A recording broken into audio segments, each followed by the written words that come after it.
दोस्तों, कहानी की शुरुआत होती है आज से तकरीबन 35 साल पहले, जब आइजन नाम की एक बड़ी कंपनी ने धरती के एक कोने में अपना एक लैब शुरू किया, जो देखने में बहुत ही विशाल था, क्योंकि उसके अंदर बनाए जाते हैं म्यूटेंट डायनासोर, यानी कि डायनासोर की वो प्रजाति जिन्हें ईश्वर ने कभी बनाया ही नहीं है। लेकिन एक दिन उसी लैब में एक गड़बड़ी हो जाती है, जिसके चलते सारे दरवाजे अपने आप बंद होने लगते हैं। फिर वो हो गया जिसका सभी को हमेशा से डर लगा रहता है। एक गलती ने हजारों लोगों की जान ले ली, जिससे हमेशा के लिए वो लैब बंद हो गया।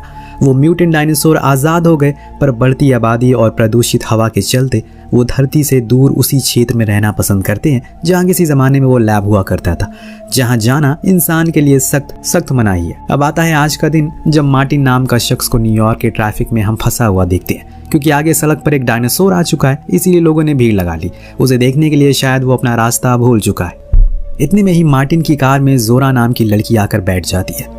इसी से तो वो मिलने के लिए जा रहा था, चलो वो खुद ही उसके पास आ गई। तो बात शुरू करने से पहले मैं आपको जोरा के बारे में कुछ बताना चाहता हूँ। जोरा एक फॉर्मर कमांडर रह चुकी है और अभी वो रिसर्च का काम करती है अपनी टीम के साथ, और मार्टिन चाहता है कि वो उसके लिए एक मिशन को पूरा करे जो बहुत ही ज्यादा खतरनाक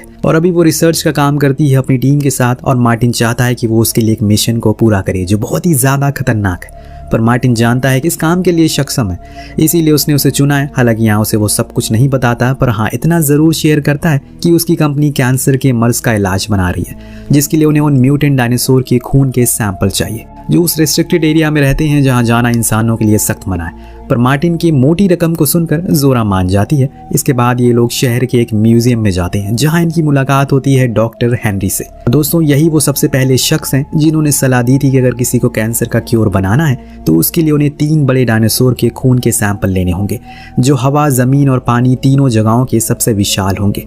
अब यहाँ मार्टिन उन्हें मनाता है साथ में चलने के लिए, और बाकी की जिम्मेदारी उसकी होगी, लेकिन वो मना करते हैं क्योंकि उसे उस जगह पर नहीं जाना। जब वो मार्टिन की रकम सुनते हैं तो मन ही मन सोचने लगते हैं कि इतने पैसों में तो वो पूरी जिंदगी बैठकर खा सकते हैं, लेकिन फिर भी उसने इनकार कर दिया। जोरा ने उसे कहा कि अगर वो उसके साथ चलेगा तो उसे उन विशाल जीवों को पास से देखने का मौका मिलेगा, जिन्हें बहुत ही कम गिने चुने लोगों ने देखा है। अब यहाँ डॉक्टर का मन डोल जाता है, इसीलिए अंत में वो हाँ कर देता है। इसके बाद अब ये लोग सुलेमानी नाम की जगह पर लैंड करते हैं, जहाँ था जोरा का पुराना और खास जिगरी दोस्त, जिसके साथ उसने कई बार ऐसे मिशन को अंजाम दिया है। लेकिन यहाँ मौके पर डंकन और उसके कुछ साथी मार्टिन को मना कर देते हैं, क्योंकि उन्हें रकम में बढ़ोतरी चाहिए, जो मुनासिब तो नहीं है, लेकिन मार्टिन के लिए मिशन बहुत ही ज्यादा जरूरी है, इसीलिए वो मान गया। अब ये पूरी टीम बोट में बैठकर उस रूट से ट्रैवल करती है जहाँ से सरकार की नजर इन पर नहीं जाएगी, क्योंकि जैसे आपको पता है वहाँ जाना तो मना है। डंकन इन्हें बताता है कि इस रूट पर हमें कुछ अलग अलग प्रकार के डायनासोर देखने का मौका मिलेगा, तो अगर किसी की तमन्ना है उसे करीब से देखने की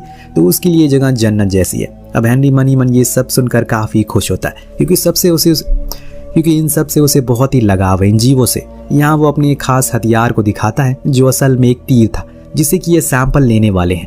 ये तीर उन मोटी खालों को आराम से भेज सकता है और फिर पैराशूट की तरह ऊपर उड़ जाएगा, जिससे इन्हें डायनासोर के करीब भी नहीं जाना पड़ेगा। लेकिन हाँ, इसमें एक खतरा है, इसे कम से कम 10 मीटर की दूरी से चलाना होगा, तभी ये घुसेगा, वरना बेकार है। इस बोट पर सिर्फ डंकन ही था जो सबसे करीबी था जोरा के। अब इसीलिए उसके उस डरावने अतीत के बारे में उसे पता होता है, जिसके बारे में वो उसे बात भी करता है। सीन शिफ्ट होता है, हम रूबेन और उसकी 2 बेटी इजाबेल और टेरेसा को देखते हैं, जो अपनी बोट में छुट्टियां मनाने के लिए आए हैं। अब इनके साथ जॉय भी था, जो कि टेरेसा का बॉयफ्रेंड है, पर रूबेन उसे कतई पसंद नहीं करता, क्योंकि वो बहुत ही आलसी है और हमेशा अपनी चलाता है। पर फिर भी टेरेसा के लिए वो उसे कुछ कहता नहीं है। सब कुछ काफी स्मूथ चल रहा है, तभी इन्हें दूर से एक अजीब सा जीव आता हुआ दिखाई देता है, जिसके पंख थे, जो देख इजाबेल ने कहा कि शायद ये डॉल्फिन होगा।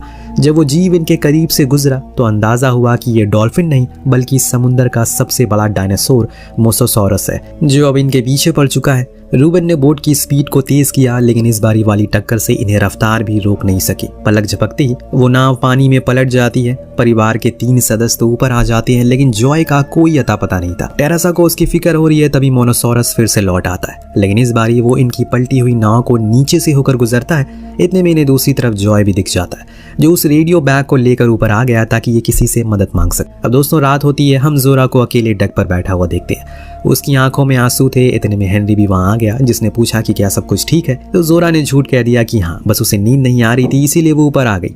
पर सच्चाई क्या है वो खुद ही जानती है। अब सुबह हुई तो रूबेन का रेडियो मैसेज मिला, जिसे डंकन ने सुन लिया। फिर मार्टिन से कहा कि हमें बोट को उस तरफ मोड़ना होगा। पर वो ये नहीं चाहता। उसका कहना है कि हम किसी और को ये संदेश भेज सकते हैं, वो उन्हें जाकर बचा लेंगे। अगर हम जाएंगे तो हमें देर हो जाएगी अपनी डेस्टिनेशन पर पहुंचने में। उसकी इस बात से जोरा बिल्कुल भी सहमत नहीं थी, क्योंकि वो चाहती थी कि किसी भी तरह करके उस परिवार को बचाया जाए। डंकन भी राजी था, इसीलिए वो नाव को मोड़ने का आदेश देता है। तो वहीं रूबेन निराश होकर बैठा हुआ था, क्योंकि अब 2 दिन से ज्यादा का समय हो चुका है और अब उसे उम्मीद खोती हुई नजर आ रही है। ऊपर से डर है कि कहीं वो वापस लौट कर ना जाए। इस बारी तो उनके पास बोट भी नहीं है। लेकिन तभी जॉय को दूर से डंकन की बोट नजर आती है, जो देख ये बहुत खुश होते हैं। परिवार को बचाने के बाद उनसे पूछा जाता है कि आखिर उनकी बोट डूबी कैसे। तो रूबेन ने बताया कोई अजीब सा जीव जिसके पंख थे और वो बहुत ही विशाल था, उसने उनके ऊपर हमला किया। और बस इतना ही था हेनरी के लिए कि तब तक उसने बता दिया कि वो हमारा पहला स्पॉट होगा, क्योंकि वो मोनोसोरस है, समुद्र का सबसे बड़ा डायनासोर। जो सुन सभी हैरान हो जाते हैं, लेकिन इस पूरे परिवार को कुछ भी बताया नहीं जाता कि असल में ये लोग क्या करने वाले हैं। इतने में इन्हें अपने रडार पर बीप सुनाई देता है, यानी कि वो आ रहा है। अब ये जोरा तीर लेकर तैयार हो जाती है, क्योंकि यही सही समय है। वहीं डंकन स्टीयरिंग व्हील को संभालता है, क्योंकि उसे काफी नजदीक से बोट को चलाना होगा, तभी वो 10 मीटर की दूरी से तीर छोड़ पाएंगे। क्योंकि पहली बारी में जोरा का निशाना चूक गया, क्योंकि वो बार बार नीचे जा रहा था। लेकिन दूसरी बारी में उससे भी खतरनाक कुछ होता है। एक तेज झटका होता है जिससे वो नीचे लटक गई, पर शुक्र मनाओ कि वो रस्सी से बंधी थी, वरना मोनोसोरस के मुंह में होती। इस बारी उसका निशाना सही रहता और हेनरी की बात के मुताबिक वो उसे डट लगाने के बाद तुरंत ही अपना काम शुरू कर देता और खुद ब खुद बाहर आ जाता है, जिसे ये संभाल कर एक सूटकेस में रख लेते। पर हेनरी को कुछ ठीक नहीं लगता, कहीं मार्टिन इस मर्ज की दवा बनाने के बाद सिर्फ अमीरों को इसे ना दे दे। इस बात को वो जोरा से भी शेयर करता है, लेकिन वो उसे सिर्फ अपने काम पर ध्यान देने को कहती है। लेकिन हेनरी अभी डरा हुआ है, अगर ऐसा हुआ तो गरीब इस दवा को खरीद ही नहीं पाएंगे। उसी वक्त ये सब चौंक जाते हैं, क्योंकि मोनोसोरस लौट आया है। इतने में बॉबी किनारे पर जाकर शूट करना शुरू करता है। हालांकि उसे डंकन ने मना किया था ऐसा करने पर, लेकिन उसने एक नहीं सुनी और तभी उसकी बहुत ही दर्दनाक मौत होती है। इतने में मोनोसोरस फिर से पानी में बाहर आता है, जिससे एक झटका पैदा होता है। इसमें इजाबेल भी फिसलकर बाहर किनारे पर लटक जाती है, लेकिन अहम मौके पर उसके पिता ने उसे बचा लिया, वरना उसकी भी मौत तय थी। अब जैसे तैसे करके नाव संतुलन में आती है, लेकिन अब डंकन बोट को छिछले पानी की ओर मोड़ने लगता है, क्योंकि वहां डायनासोर नहीं जाते। अब सभी को लगता है कि बोट टकराने वाली है, इसीलिए वो कूदने लगते हैं। तब टेरेसा मदद के लिए रेडियो से किसी से कनेक्ट करने की कोशिश करती है, लेकिन मार्टिन आकर उसे रोकता है और धक्का दे देता है, जिससे वो किनारे से लटक गई और उसने उसे कई बार मदद की गुहार लगाई, पर उसने नजरअंदाज कर दिया, जिससे वो पानी में गिर जाती है। जब जॉय उसे पानी में गिरा हुआ देखता है तो फौरन एक लाइफ जैकेट लेकर पानी में कूद जाता है और उसे देखकर रूबेन और इजाबेल भी कूद जाते हैं। फिर एक एक करके सभी कूदने लगे, क्योंकि बोट अब तेजी से किनारे की तरफ जा रही है। इन्हें डर है कि कहीं इंजन न फट जाए, क्योंकि उसमें से धुआं निकल रहा है। फाइनली ये लोग आइलैंड पर पहुंच जाते हैं। टीम अब सामान के साथ उस आइलैंड की तरफ बढ़ती है, जिस दौरान हम नीना को देखते हैं। उसके पीछे से एक स्पाइनोसोरस आकर उसे अपने मुंह में दबोच लेता है और सब बस देखते रह जाते हैं। और इन्होंने अपने एक और साथी को खो दिया। मार्टिन यहाँ सभी को बताता है कि टापू पर क्या क्या चीजें देखने को मिलेंगी ये मुझे खुद नहीं पता, क्योंकि ये जगह पूरी तरह से म्यूटेंट एनिमल से भरी हुई है। अब ध्यान से काम करना और जितनी जल्दी हो सके काम खत्म करके निकल जाना। जोरा ने बताया कि उसने एक हेलीकॉप्टर का इंतजाम किया है, जो कॉन्टैक्ट टूटने पर इस आइलैंड पर आएगा, लेकिन सिर्फ 2 मिनट ही हमें ढूंढेगा और तब तक हम नहीं मिले तो वापस चला जाएगा।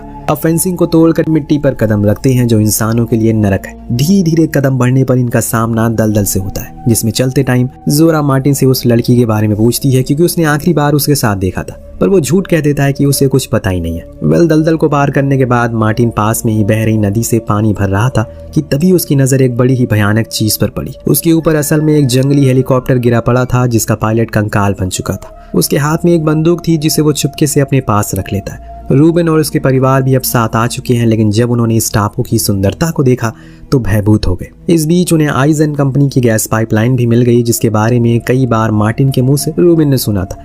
ये पाइपलाइन एक लैब से जाकर मिलती है, जहां पर एक गांव था, तो हो सकता है कि वहां इनकी कोई मदद कर दे।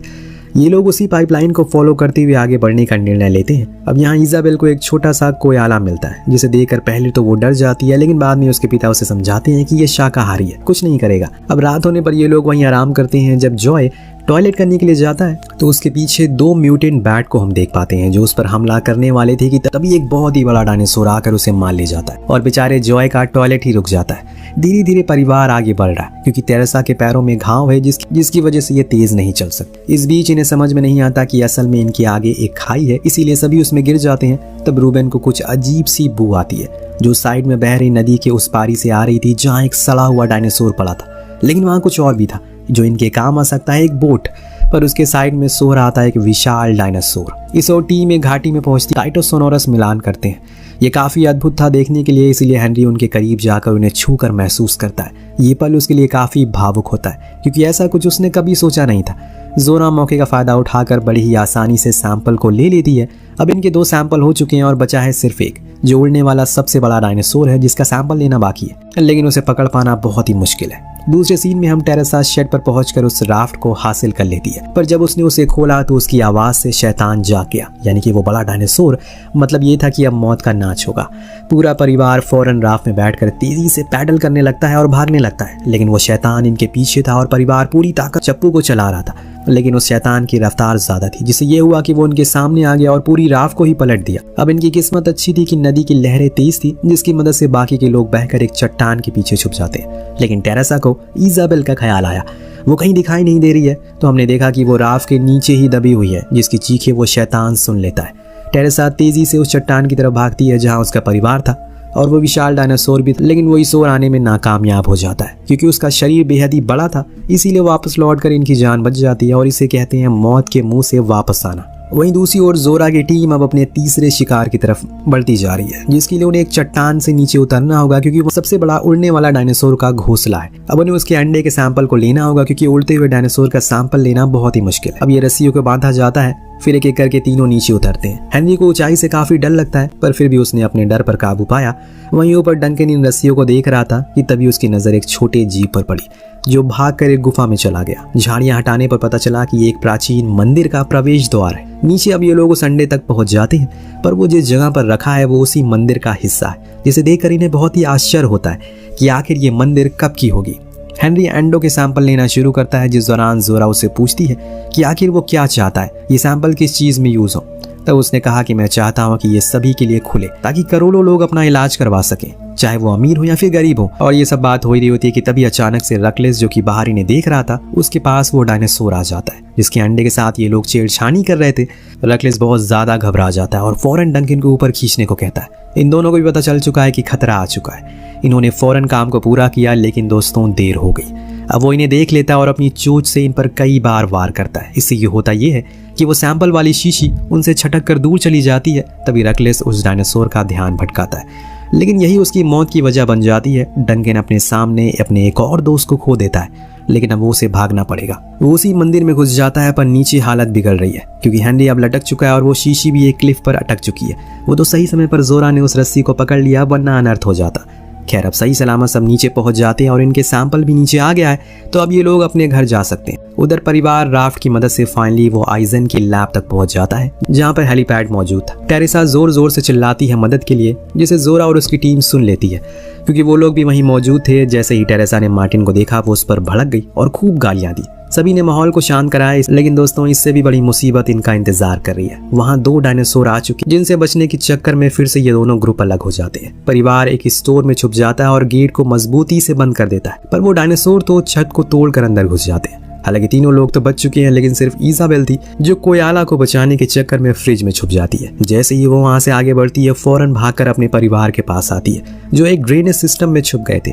दूसरा वाला डायनासोर डंकन और हेनरी के पीछे पड़ा है, जिसे बचाने के लिए ये लोग एक लैब में घुस जाते हैं, जहाँ का दृश्य अविश्वसनीय है क्योंकि ये वही जगह थी जहाँ टेस्ट किए जा रहे हैं। वहीं डंकन को मैप भी दिखता है, जिससे पता चला कि इस पूरे लैब के नीचे एक ड्रेनेज है जो उन्हें एक मोटर बोट तक लेकर जाता है। अब जोरा और मार्टिन साथ थे, लेकिन मार्टिन तभी जीप लेकर फरार हो जाता है क्योंकि उसे सिर्फ सैंपल की जरूरत है, ना कि इन लोगों की। और अब यहाँ पर चॉपर भी आ चुका है जो इनकी तलाश में लग जाता है। तभी जोरा की नजर पड़ी एक डायनासोर पर जो उसी ड्रेनेज में घुस गया जिसे वो परिवार था, इसीलिए वो भी उसके पीछे पीछे चली गई। चॉपर अब जाने वाला होता है कि तभी हेनरी फ्लेयर चलाकर उसे सिग्नल देता है अपनी मौजूदगी का, इसीलिए वापस आने लगता है। लेकिन तभी दोस्तों डिस्टोरोसॉरस नाम का एक दानव आकर उस पूरे चॉपर को किसी खिलौने की तरह उठाकर फेंक देता है। अब ये डायनासोर पूरी दुनिया का सबसे विशाल और खतरनाक डायनासोर था, जिसे वहाँ एक तेज धमाका होता है। दोनों ही भागकर उस ड्रेनेज में चले जाते हैं जहाँ पूरा परिवार था, जिसे लीड अब डंकन करता है क्योंकि उसे पता था कि वो डेक कहाँ है। पर एक दिक्कत थी, जब ये वहाँ पहुँचते हैं तो गेट लॉक था। किसी पतले छोटे इंसान को बाहर जाकर उस शटल को खोलना पड़ेगा।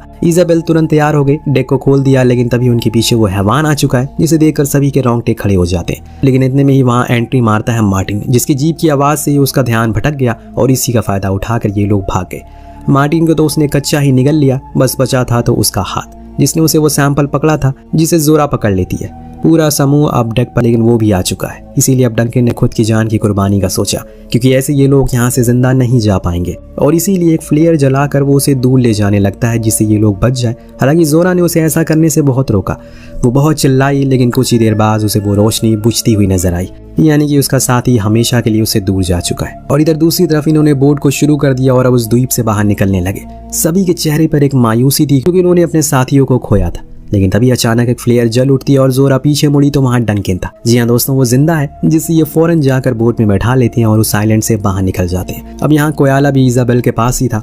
वहीं मार्टिन और जोरा फैसला लेते हैं कि वो इस सैंपल को आम लोगों के बीच बांटेंगे, ताकि अब इसका लाभ सभी लोग उठा सके, जिसके साथ ये कहानी यहीं खत्म हो जाती है। आपको कहानी कैसी लगी हमें कमेंट करके जरूर बताएगा। मिलते हैं अगले वीडियो में। Thank you so much watching.